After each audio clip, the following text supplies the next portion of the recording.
Barely 3 weeks after the spring equinox, and almost exactly a year since the previous attempt was thwarted, a Jotun army attempts to invade Kahraman from the west again.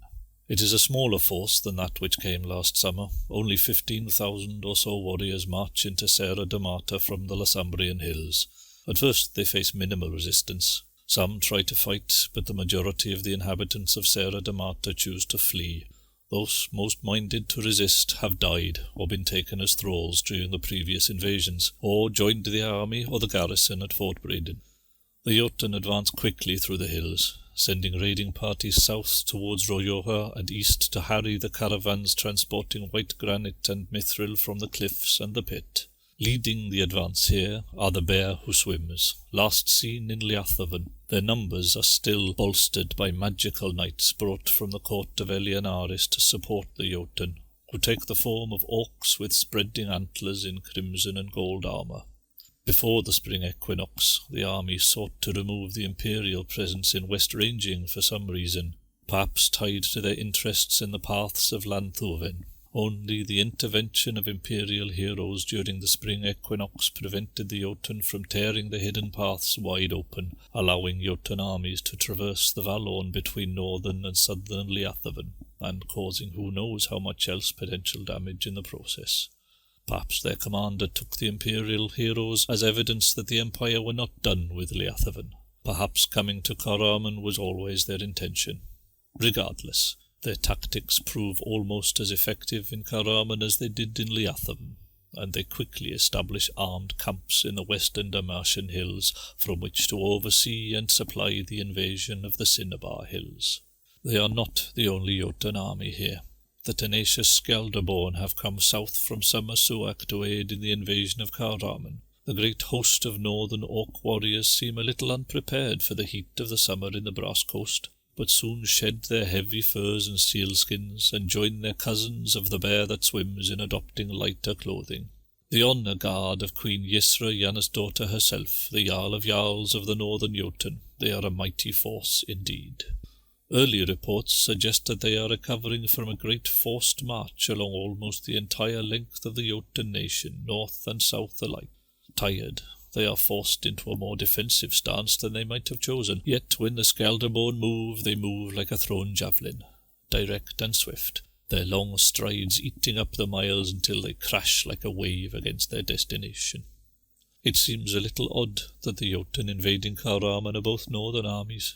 Perhaps it speaks of the close relationship between the Queen of Kalsi and her southern counterpart Gudmunda Arason, King of Narkist, who also claims the title Jarl of Jarls. Unlike Liathavan, where the Bear That Swims gains an easy victory and almost dislodged the Empire again, the hills of Kahraman are not undefended. The only thing that stands between the Jotun and the conquest of the Serra da Mata cliffs, however, is the garrison of Fort Breeden. The fortification itself stands at the far northern side of the territory, gazing down into the Mournwold.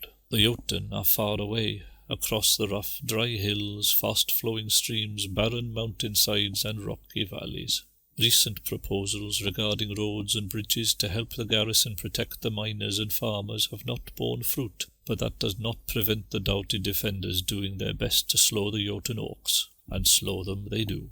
There are patrols, of course, who manage to pass the message of the orc presence back to their commanders in Breden's Yass. They quickly take up defensive positions at Damata, encouraging the miners there to make a stand to protect their homes and their livelihoods. Several of the Dormiro of Sierra Briante bring their warriors west to help support their neighbours, a practical decision rather than anything based on altruism. The Jotun have been here before. They never stop at Serra da Mata. They always press on to take the mithril from the great pit. Better to stop them now, fighting in your neighbour's camp, than face them tomorrow in your own. In some ways, it is as if the people of Kahraman, of Serra da Mata and Serra Briante especially, have been expecting the Jotun. After their first invasion in recent years was driven back in the winter of 380, they left a message and a warning. We came, we shall come again. And come again they did 2 years later. Now they have come a third time in 5 years, quite apart from their claims that Kahraman was once their homeland, or whatever rubbish they talk. They know that the Cinnabar Hills are above all else rich with the treasure that the Jotun value, white granite, mithril, magical minerals, iron and gold. The people of the hills don't doubt that the Jotun will be driven back as they have been every previous time. The question is, what will it cost? The defenders do their best to sabotage the Jotun invasion, collapsing bridges, blocking roads and removing waymarkers. They cannot stop the Jotun, but they can hopefully buy enough time for the Empire to respond. They are absolutely outmatched. The Orcs outnumber them, have better equipment, and they are clearly skilled at operating well in advance of their own supply lines, while the garrison that opposes them is strung out across the entire territory, with their main camp far away from the front lines. As the summer solstice approaches, there are reports that a significant portion of the garrison are in untenable positions, with a real risk that a major portion of the soldiers who protect Kharaman may fall before the Jotun without imperial intervention, even before the Orcs make their way to Braden's Yass. But they still fight. The Jotun are perhaps 2/3 of the way towards conquering Serra Damata and establishing a beachhead in Kharaman. They have been held back from claiming Damata and the bounty of white granite represented by the Damartian cliffs. Without the bravery of the Fort Braden garrison, the Orcs would have washed over Serra Damata and would have made significant inroads elsewhere, most likely Serra Brianti. Game information. Kharaman.